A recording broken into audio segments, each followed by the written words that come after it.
الرحیم مصنف علیہ رحمہ بیان کر رہے ہیں ومعنى الاخبار به ان یکون محکوما به۔ اخبار به کا معنی یہ ہے کہ وہ محکوم بھی ہو۔ معزز طلباء کرام، اس سے پہلے میں نے فعل کی تعریف بیان کی اور فعل کی علامتوں کو بیان کیا اور ان کی وجہ کیا تھی کہ علامتیں فعل کے ساتھ خاص کس وجہ سے ہیں، یہ چیز بیان کی۔ اب یہاں پر اخبار بھی کا معنی بیان کر رہے ہیں کہ اخبار بھی کا معنی یہ ہے کہ وہ محکوم بھی ہو۔ یہاں پر اعتراض یہ ہوتا ہے کہ اخبار بھی کا معنی یہاں پر مصنف علیہ الرحمہ نے محکوم بھی سے کیوں کیا؟ تو اس کی وجہ یہ ہے کہ فعل کی علامتوں میں سے ایک علامت امر ہے اور ایک علامت نہیں ہے، اور امر اور نہیں کے اندر مخبر بھی کا معنی نہیں پایا جاتا ہے، جبکہ اور علامتوں کے ساتھ مخبر بھی کا معنی پایا جاتا ہے۔ اخبار بھی کا معنی اس وجہ سے کیا تاکہ محکوم بھی معنی کر دینے کے بعد یہ امر کو بھی شامل ہو جائے اور نہیں کو بھی شامل ہو جائے۔ اس لیے مصنف علیہ الرحمہ نے کہا ومعنى الاخبار به ان يكون محکوما به، کہ اخبار بھی کا معنی یہ ہے کہ وہ محکوم بھی ہو۔ ويسمى فعلا باسم اصله، آگے فعل کو فعل کیوں کہتے ہیں اس کی وجہ تسمیہ بیان کی جا رہی ہے۔ بیان کر رہے ہیں مصنف علیہ الرحمہ ويسمى فعلا باسم اصله، اور اس کا نام رکھا جاتا فعل اس کے اصل نام ہونے کی وجہ سے، اس کے اصل نام ہونے کی وجہ سے۔ یہاں پر ایک بات سمجھیے، وہ یہ کہ فعل کی دو قسمیں ہیں، ایک فعل لغوی ہوتا ہے، ایک فعل نحوی ہوتا ہے۔ فعل لغوی کو بولتے ہیں مصدر، یعنی فعل لغوی کا معنی کیا ہوگا؟ حدث، کام کرنا، فعل کام کرنا، تو یہ مصدر ہے۔ وہ ایک فعل نحوی ہے یا فعل اصطلاحی نام دے دو اس کو۔ فعل نحوی وہی تعریف ہوگی جو مصنف علیہ الرحمہ نے اس کتاب میں کی ہے کہ فعل وہ کلمہ ہے جو دلالت کرے معنی فی نفسیہ پر اور تینوں زمانوں میں سے کوئی ایک زمانہ اس کے ساتھ پایا جائے، تو یہ فعل نحوی ہوا۔ اور فعل کام کرنا یہ فعل لغوی ہوا۔ تو فعل نحوی کو فعل نحوی کیوں کہتے ہیں بتا رہے ہیں، اس کے اصل نام ہونے کی وجہ سے۔ اصل نام کیا ہے؟ اصل کیا ہے؟ وہ مصدر ہے۔ اور ایک وجہ یہ ہے کہ فعل کو فعل کہنے کی وجہ ایک یہ بھی ہے کہ فعل نحوی کے اندر فعل لغوی پایا جاتا ہے، یعنی فعل نحوی کے اندر معنی مصدری پایا جاتا ہے۔ قاعدہ یہ ہے کہ صاحب فعل کے اندر بیک وقت تین چیزیں پائی جاتی ہیں۔ کہا ضرب زید، زید نے مارا، تو اس جملے کے اندر بیک وقت تین چیزیں پائی جائیں گی۔ کیا ہے؟ ایک معنی مصدری، ایک اقتران بالزمان، اور ایک نسبت الی فاعل ما۔ ضرب زید، زید نے مارا، تو مارنے کا معنی پایا گیا، یعنی معنی مصدری پایا گیا، یعنی فعل لغوی پایا گیا، یعنی وہ ہے معنی مصدری۔ دوسرا ضربہ، اس نے مارا، یعنی زمانے گزشتہ سے تعلق رکھتا ہے، تو اس میں مارنا یہ مقترن ہوا بالزمان، زمانے کے ساتھ، یعنی اقتران بالزمان اس کے اندر پایا گیا، یعنی اس کے اندر زمانہ پایا گیا اور وہ زمانہ زمانہ ماضی ہے۔ تو دوسری صورت پائی گئی اقتران بالزمان، پہلی معنی مصدری، دوسری اقتران بالزمان، تیسری نسبت الی فاعل ما، یعنی اس فعل کے اندر کسی نہ کسی فاعل کی طرف نسبت کا پایا جانا ضروری ہے، اسے بولتے ہیں نسبت الی فاعل ما۔ جیسے کہا ضرب زید، زید نے مارا، تو مارنے کی نسبت زید کی طرف ہے۔ اور تینوں چیزوں میں سے کوئی چیز نہیں پائی جائے گی، کوئی ایک چیز بھی نہیں پائی جائے گی، اس وقت وہ فعل تام نہیں ہوگا بلکہ فعل ناقص ہوگا۔ تو پتہ چلا فعل کے اندر بیک وقت تین چیزیں پائی جائیں گی، ایک معنی مصدری، ایک اقتران بالزمان، اور ایک نسبت الی فاعل ما۔ جس وقت یہ تینوں چیزیں پائی جائیں وہ ہوتا ہے فعل نحوی، اور جس وقت فعل نحوی کے اندر تینوں چیزوں میں سے ایک چیز یعنی معنی مصدری جو پائی جاتی ہے اسی کا نام فعل لغوی ہے، اسی کا نام کیا ہے؟ مصدر ہے، اور مصدر فعل کے اندر پایا جاتا ہے۔ مصدر کا نام پائے جانے کی وجہ سے اس کو فعل نام قرار دے دیا۔ آگے بیان کر رہے ہیں وہ المصدر یعنی ویسمہ فعلاً باسم اصلی ہی، اس کا نام رکھا جاتا فعل اس کے اصل نام ہونے کی وجہ سے، وہ المصدر، اور وہ کیا ہے؟ مصدر ہے۔ کیوں؟ لأن المصدر ہوا فعل الفاعل حقیقتاً، اس لیے کہ مصدر وہ حقیقت میں فاعل کا فعل ہوتا ہے۔ جیسے کہا ضربہ زید، زید نے مارا، تو مارنا یہ فعل ہے کس کا؟ زید کا۔ تو مارنا یہ مصدر ہے، اور یہ ضربہ زید میں جو زید ہے، مارنا زید کا فعل ہے، اور یہاں پر کہہ رہے ہیں کیونکہ مصدر وہ فاعل کا فعل ہوتا ہے حقیقت میں۔ اب یہاں پر صاحب اخبار بھی کا معنی بھی ہو گیا، فعل کی وجہ تسمیہ بھی بیان کر دی گئی۔ اب آگے بیان کر رہے ہیں مصنف علیہ رحمہ حرف کی تعریف۔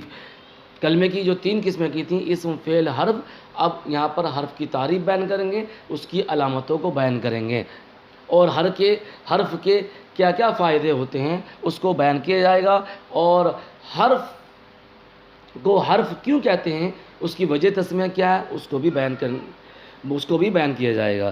بیان کریں حد الحرفی کلمۃ تدل، وحد الحرفی کلمۃ لا تدل على معنى في نفسها بل تدل على معنى في غیرها۔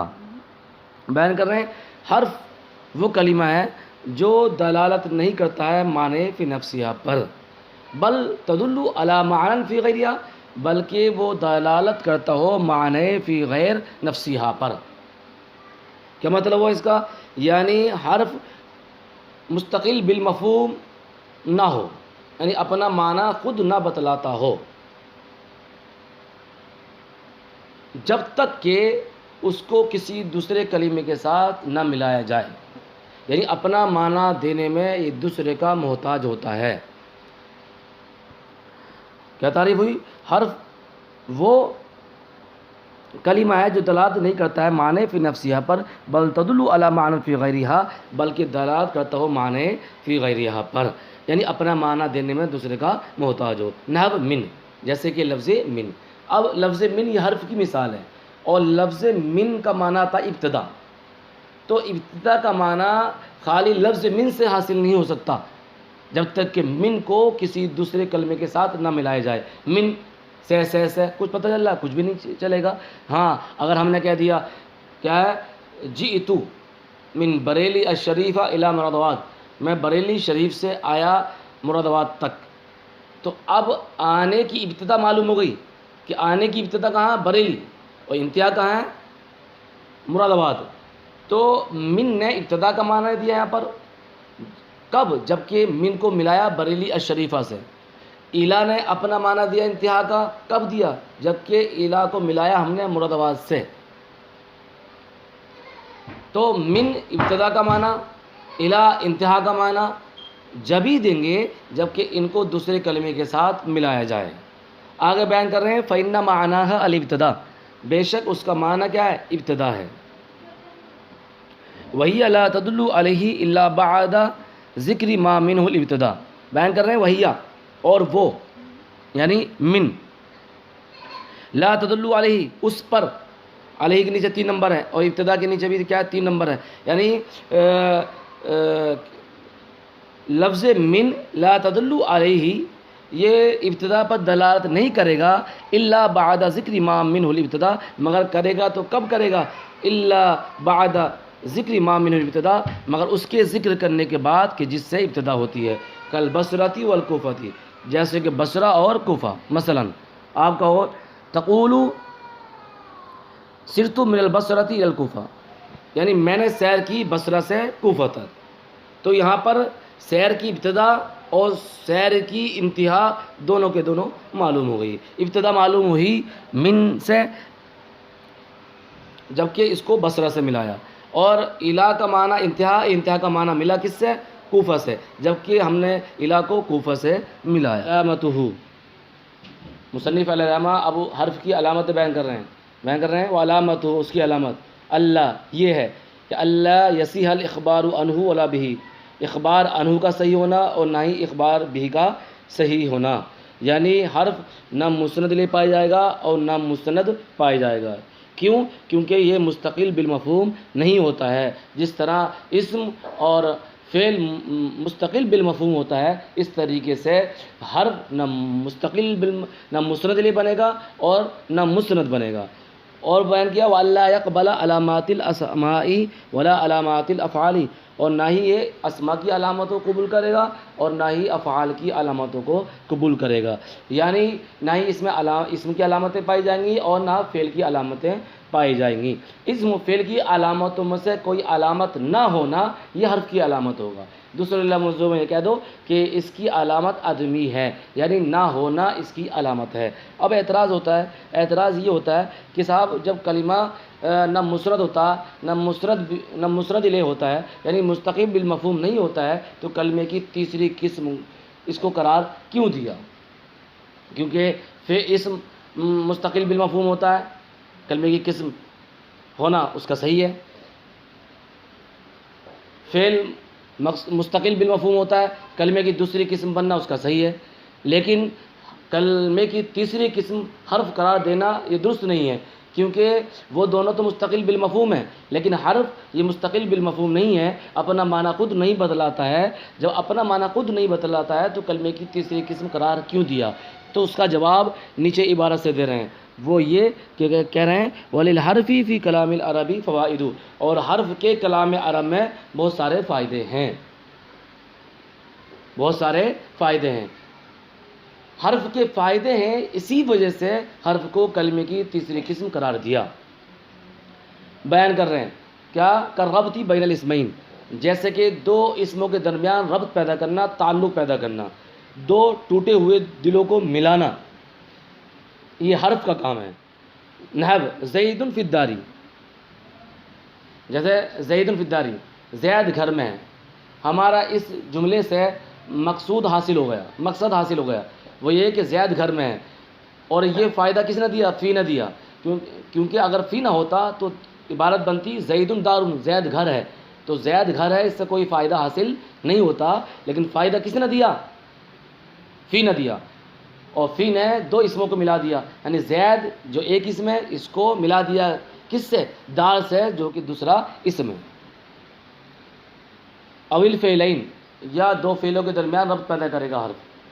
نحو اريد ان تضربا، میں چاہتا ہوں کہ آپ مارو، یعنی آپ کا مارنا میں چاہتا ہوں۔ اب اريد اور تضربا دو فعل ہیں، بیچ میں ان آیا، اس ان نے ہمارا مقصد حاصل کر دیا، وہ یہ کہ ان جب تضریبہ میں داخل ہوا تو تضریبہ کو مفعول بھی بنا دیا، کس کا؟ اريد ہوا، اور اگر ان نہ آتا تو تضریبہ یہ مفعول بھی نہیں بن پاتا۔ تو دو فعلوں کے درمیان ربط پیدا کر دیا کس نے؟ لفظ ان ناصبہ نے۔ او اسمین و فعلن، یا ایک اسم اور ایک فعل کے درمیان ربط پیدا کرے گا، ایک اسم اور ایک فعل کے درمیان ربط پیدا کرے گا۔ کا ضربت بالخشوتی، جیسے کہا ضربت بالخشوتی، میں نے لکڑی سے مارا، تو ضربت فعل ہے، خشبہ اسم ہے، اب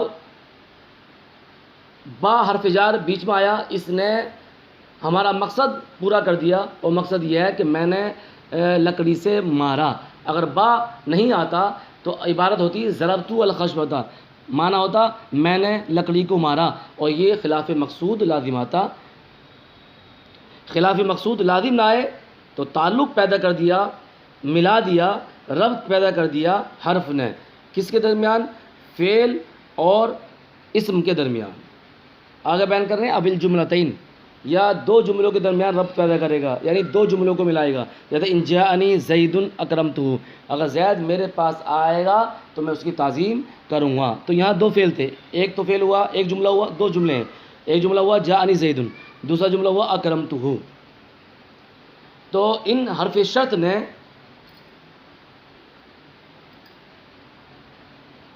دوسرے والے جملے کو اکرمتہ کو ملا دیا، یعنی زید میرے پاس آئے گا تو میں اس کی تعظیم کروں گا۔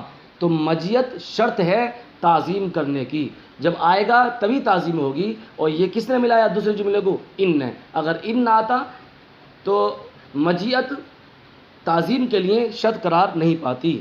اس لیے مصنف علیہ رحمہ نے کہا کہ ان کا ایک حرف کا ایک فائدہ یہ ہوتا ہے کہ دو جملوں کے درمیان ربط پیدا کرتا ہے. جیسے ان جانی زید اکرمتہ، معنی ہوگا اگر زید میرے پاس آئے گا تو میں اس کی تعظیم کروں گا. آگے بیان کر رہے ہیں وغیر ذالک من الفوائد التي تعرفها في القسم الثالث انشاءاللہ تعالی. اس کے علاوہ بہت سارے فائدے ہیں التي تعرفها جن کو آپ پہچانو گے فی القسم الثالث انشاءاللہ، تیسری قسم میں اگر اللہ تبارک و تعالی نے چاہا. یعنی حرف کے اور بہت سے فائدے ہیں جو تیسری قسم میں ہم سماعت کریں گے. آگے بیان کر رہے ہیں کہ صاحب حرف کو حرف کیوں کہتے ہیں؟ تو حرف کو حرف اس لیے کہتے ہیں کیونکہ کلام میں کنارے میں واقع ہوتا ہے، طرف میں واقع ہوتا ہے، اور حرف کا معنی تھا طرف یعنی کنارہ. جیسے کہا جلستو حرف الوادی، یعنی معنی ہوگا میں وادی کے کنارے پر بیٹھا، یعنی جلستو طرف الوادی، وادی کے کنارے پر بیٹھا. تو حرف کا معنی تھا کنارہ، اور یہ حرف کے آخر میں آتا ہے، اسی وجہ سے اس کو حرف کہتے ہیں. بیان کیا وَيُسَمَّى حرفاً لِوَقُوعِهِ فِي الْكَلَامِ حرفاً أي طرفاً، اور اس کا نام رکھا تھا حرف کیوں؟ لِوَقُوعِهِ، اس کا واقع ہونے کے سبب، فی الکلامی کلام میں، کہاں؟ حرفاً أي طرفاً یعنی کنارے میں واقع ہونے کے سبب. اب اعتراض ہوا کہ صاحب زید فی الدار، یہاں زید اور دار کے بیچ میں حرف ہے. اريد ان تضرب، دو فعلوں کے درمیان ان حرف ہے. ضربت بالخشوتی، دو ایک فعل ایک اسم کے درمیان حرف ہے، بیچ میں ہے، اور آپ کہتے ہو کہ حرف کا معنی تھا کنارہ. یہ تو کنارہ نہیں ہے، یہ تو درمیان ہے. تو آگے اس کا جواب دے رہے ہیں کہ کنارے میں واقع ہونے کا مطلب یہ ہے، طرف میں واقع ہونے کا مطلب یہ ہے کہ وہ مستقل بالمفہوم نہیں ہوتا ہے، یعنی اپنا معنی خود نہیں بتلاتا ہے. یعنی وہ فعل اور اسم کی طرح مستند الیہ نہیں ہوتا ہے.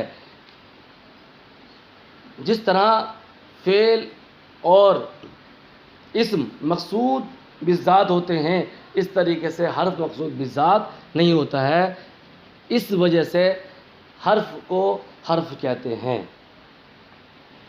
آگے بیان کر رہے ہیں اذ لیس مقصودا بالذات، اس لیے کہ وہ مقصود بالذات نہیں ہوتا ہے. یعنی کلام میں اس کا طرف میں کنارے میں واقع ہونے کے سبب مطلب کیا ہے؟ یعنی یہ مطلب نہیں ہے کہ وہ آخر میں آئے گا، کنارے میں آئے گا، بیچ میں آئے، آخر میں آئے. اس کا مطلب یہ ہے کہ حرف جس طرح کیا بولتے ہیں اسم اور فعل مسند الیہ ہونے کے باوجود مقصود بالذات ہوتے ہیں، اور حرف نہ مسند ہوتا نہ مسند الیہ. جب مسند الیہ نہیں ہوگا تو وہ مقصود بالذات نہیں ہوگا. تو جب مقصود بالذات نہیں ہوگا تو اس وجہ سے اس کا نام دے دیا حرف. اس لیے مصنف علیہ نے کہا اذ لیس مقصودا بالذات، اس لیے کہ حرف مقصود بالذات نہیں ہوتا، مثل المسند والمسند الیہ، مسند الیہ کی طرح. یعنی حرف نہ مسند ہوتا نہ مسند الیہ. صدق اللہ العظیم واللہ اعلم بالصواب.